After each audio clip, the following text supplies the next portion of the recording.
Some betrayals come like thunder. Mine came as a text message at 9:14 p.m. Don't come over anymore, we're done, and don't ask about the will. That was the night I discovered the truth, not about them, but about me. And if you've ever been the forgotten one, the helper, the quiet backbone of a family who never said thank you, this story might feel familiar. My name is Susan Hayes, 32 years old, an interior architect from Tulsa. To the world, the Hayes family looked polished, respectable, bound by tradition and love. But behind closed doors, we were stitched together with obligations, guilt, and silent debts.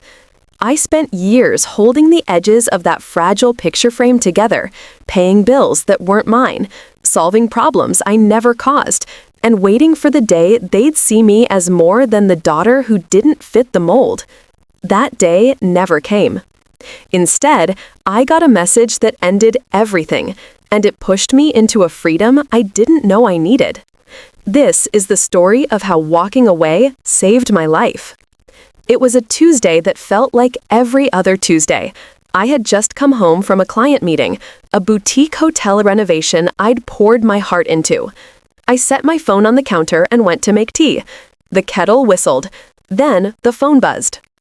Mom, don't come over, don't call, we're done, and don't even think about the will, sweetie. My hand trembled without shaking the cup. I reread the text 3 times. There was no fight, no argument, no warning, just a clean slice, like they'd been waiting years to sever me. I typed 2 words back. Got it. The moment I pressed send, a strange quiet settled over me. Heavy, bitter, almost peaceful.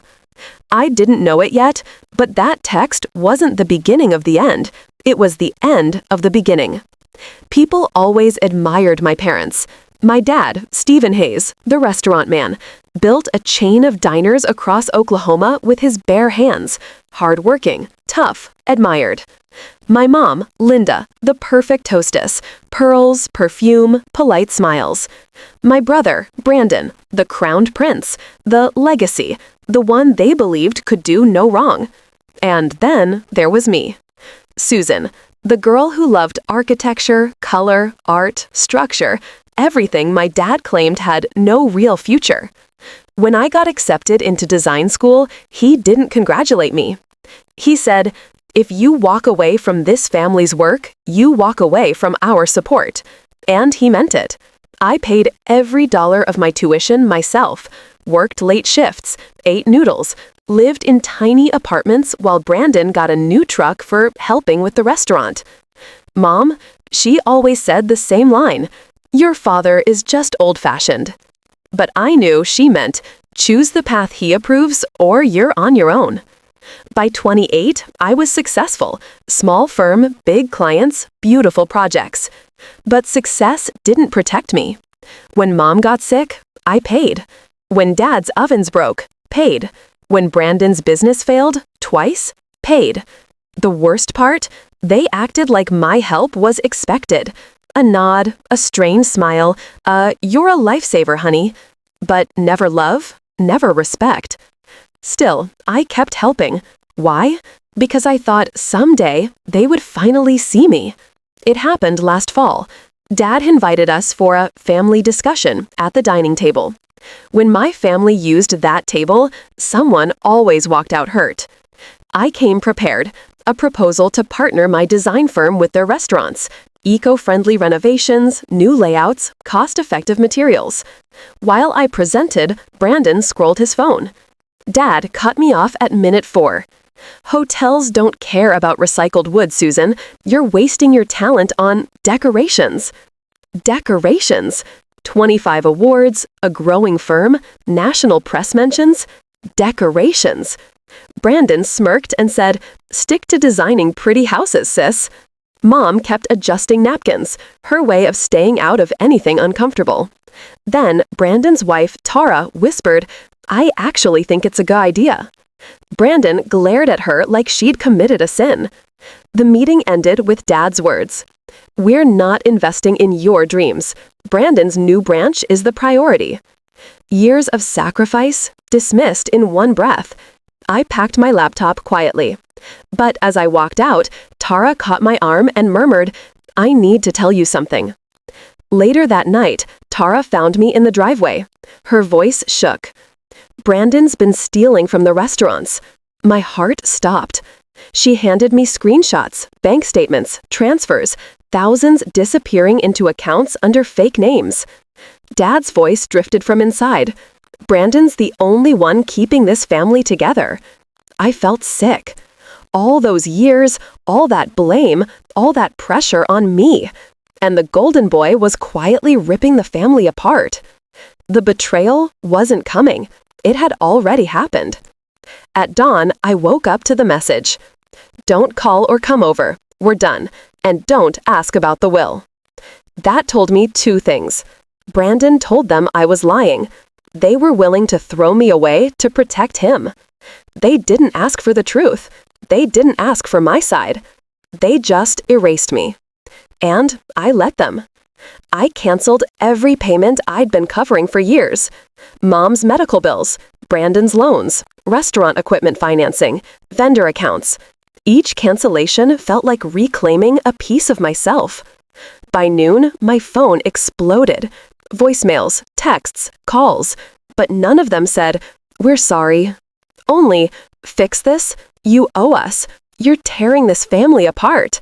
I put my phone face down and made breakfast. After a week of non-stop chaos, I agreed to meet them, for closure, not forgiveness. We met in a quiet cafe.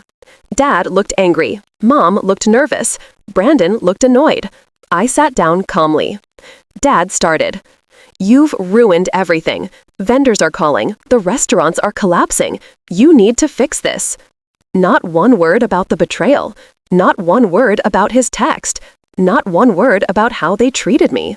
I said softly, "That's not my responsibility anymore." Brandon leaned in. "You think you're better because you draw pretty rooms?" I smiled. "It's called design." When I confronted him about the stolen money, he tried to twist it. Dad turned to him sharply. For the first time, I saw fear in Brandon's eyes. Mom whispered, "We didn't mean the text, Susan." I replied, "You meant every word. You don't get to pretend now." The cafe fell silent. I opened my bag and placed a folder on the table. I sold my sustainable design proposal. A national hospitality group bought it for $1 million. They stared, jaw dropped, breath held. I said, "You didn't break me. You never even understood me." Then I stood. As I walked out, I heard Brandon yell, "You think you can just walk away?" I didn't turn back. I just said, "Watch me." I didn't speak to them for 12 months, not because I hated them, but because distance finally tasted like peace. In that year, the restaurants collapsed under debt. Brandon was charged with fraud. Mom and Dad downsized to a small rental. Tara left the marriage. The Hayes legacy disappeared. And me? I opened a second studio in New York, designed 5 hotels. My work appeared in 2 magazines. Clients booked months in advance. I built a life they never believed I could. One afternoon, sitting in a Manhattan cafe, I ordered the same tea I drank the night they cut me off. My phone buzzed. Unknown Tulsa number. I let it ring. The tea was still bitter, but the bitterness wasn't a curse anymore. It was a reminder. A reminder that healing doesn't always come from reconciliation. Sometimes healing comes from letting people face the consequences of how they treated you. People often ask, "Do you miss them?" I miss the version of them I wished existed. The parents who might have been proud of me. The brother who might have supported me. The family who might have loved me without conditions. But that family was never real. And the moment I accepted that, I finally became free. Family isn't the people who share your blood. It's the people who respect your boundaries, support your growth, and don't punish you for choosing yourself. Silence isn't always loneliness. Sometimes it's healing. Sometimes it's rebirth. And sometimes silence is the loudest, strongest form of freedom.